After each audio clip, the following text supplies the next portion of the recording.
I'm sure you're all familiar with the phrase, let us give this person their roses while they're still alive. Well, let's all tip our respective fedoras to Indiana Jones while we still can.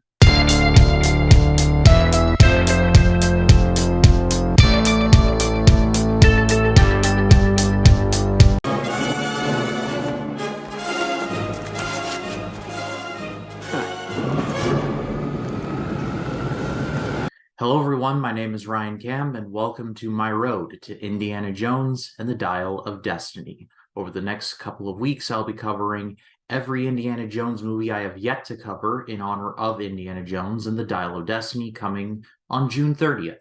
I have already covered Raiders of the Lost Ark as part of the AFI project. My thoughts on that movie have not changed. I think it's a movie that I would consider near perfect. That review will be linked in the eye in the right-hand corner. Go check that out for yourself, and check out the rest of the AFI project. I'm actually quite proud of it. But for right now, let us dive into its sequel, or prequel in this case. Sequel in terms of running order, but prequel in terms of continuity. Everybody got that? It's 1984's Indiana Jones and the Temple of Doom. Dr. Jones is back. This time around, his sidekick, Short Round, played by Ke Huy Quan, and a dancer named Willie Scott, played by Kate Capshaw, are roped into a very dark situation.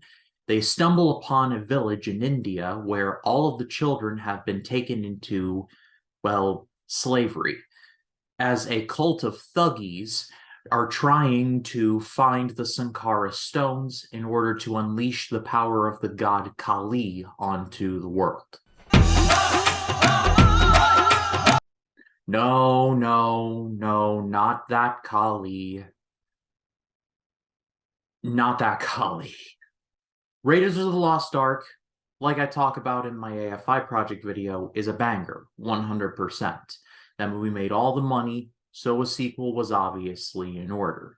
However, George Lucas and Steven Spielberg decided to go in a darker direction. They didn't want to feature any Nazis this time, and they wanted to basically take the Empire Strikes Back route of going way darker than what they did. And they had it set in their mind that they were not going to make this a sequel because, in many ways, it was going to be compared to Raiders, and it was going to be a must-lose situation. So they ended up coming with the idea of this being a prequel. I don't think anyone had a better decade stretch in like the late 70s and early 80s than Steven Spielberg. From 1975 with Jaws, and with the exception of 1941, it was Jaws, Close Encounters, Raiders, and E.T. You could not have asked for a better filmography than that. And, well, it seems like Temple of Doom pretty much ended the first golden age of Spielberg because, well, for many reasons involving a lot of the movie's content, the movie pretty much broke the rating system. This is the first movie to ever be rated PG-13. And while the Joe Dante film Gremlins is also credited for bringing about the PG-13 rating alongside Temple of Doom, it's hard to overlook just how crazy this movie gets, especially with its darker elements, but more on that in a minute. I've seen this movie now a couple of times, and I rewatched it especially for this project because I had actually not seen it in quite a while and wanted a refresher. I'm glad I rewatched it because it reaffirmed in my mind that my feelings on this movie were always correct. This movie, for me, is a mixed bag. I have seen people say that this is their favorite Indiana Jones movie, and I, of course, respect their opinion. However, I don't know, this movie is just freaky in all the wrong ways. But there is a lot of good in here. First off, I mean, Harrison Ford as Indiana Jones. I mean, that's the no-duh statement of the year. I mean, he absolutely crushes it in this role, as always. You find here that he has to deal with a lot more stuff than he is not necessarily used to. He goes into this mission thinking, oh, he's going to find some stones, get some fortune and glory, all the livelong day, tea and cake. But that's not what happens. Indy goes through quite a bit. He gets whipped, He gets bugs all over him. He nearly gets stabbed on a couple of occasions. There's a scene where he and Short Round are stuck in this room where spikes are coming down, and Willie has to pull this lever, and a spike comes literally this close to Indy's head. It literally like brushes past his hat and it pushes his hat down like this. So yeah, I mean, Indiana Jones goes through it in this movie. He has to drink the wretched blood of Kali and basically turn into the upside down Indiana Jones, or Indiana Jones from the Shadow Realm, depending on which lineage you follow. Evil Indiana Jones, whatever you want to call him. Basically, he goes through a lot. And Harrison Ford, you can never recast this role. It's like that role is just sacred. You just can't do it. I have often seen when discussing this movie in regards to two characters how annoying they can be, specifically Short Round and Willie Scott. I have never disliked Short Round, and no, this is not because of Ke Huy Quan's recent success with Everything Everywhere All at Once. That is a part of it, but it's not the whole package. No matter how much I've thought about this movie, I've never hated Short Round, and really it all falls down to one thing. The kid is useful. He more than carries his own weight. When Indy gets brainwashed, he snaps Indy out of it. And basically, they've got a proto-father-son dynamic going. That's honestly quite nice. At the time of this recording, I have not seen Dial of Destiny, and it's probably not going to happen, but at some point there needs to be a Short Round Indiana Jones reunion. I don't know if it's going to happen, and at this rate it probably never will, but that would be nice. Again, pipe dream, though.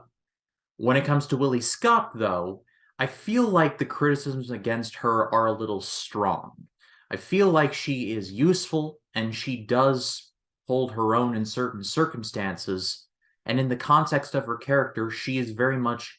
she's a dancer, and she's thrown into a situation she is not prepared for. But the noise, my God, the noise is so annoying. There is literally a line of dialogue in which Indy says, the problem with this is the noise. The biggest trouble with her is the noise. She has two default settings, bitch and moan. And I am not blaming Kate Capshaw for this. I'm sure that she is a very talented actress, and she was only working with the material that she was given her, but the material was just not great. Again, not Kate Capshaw's fault.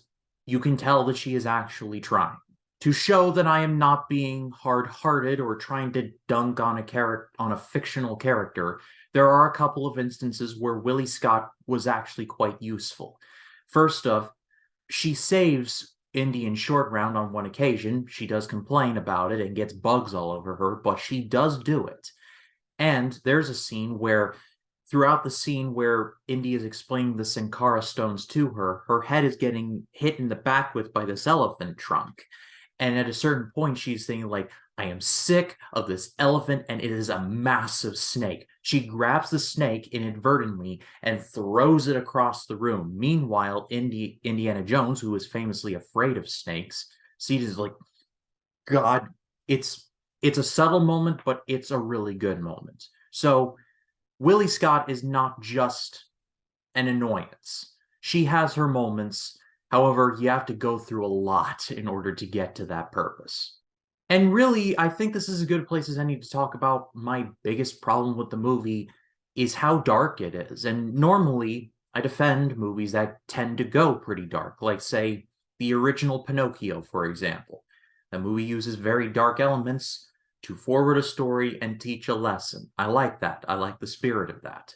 However, in this movie, it goes way too over the top with its darkness. There is some stuff where I was just sitting there like, I would hate to be a parent in 1984, take your kids to see this movie, and then see scenes where people eat chilled monkey brains and eat tarantulas like they're oysters on the half shell. Then you see the hero get brainwashed by drinking wretched blood of Kali. Then the hero gets whipped with his own bullwhip. And then you see hearts being ripped out of chests and being sank down into this fire pit. And then heavily implied that, not heavily implied, but shown actual child slavery. Just, yeah. It's a lot. And don't get me wrong, there was heavy stuff in Raiders, and there was heavy stuff in Last Crusade and Kingdom of the Crystal Skull. These movies do a pretty good job of balancing that, the lighthearted with the dark stuff. However, the movie leans too much into the dark stuff, and it compromises the story to where it basically loses the plot and goes way too over the top.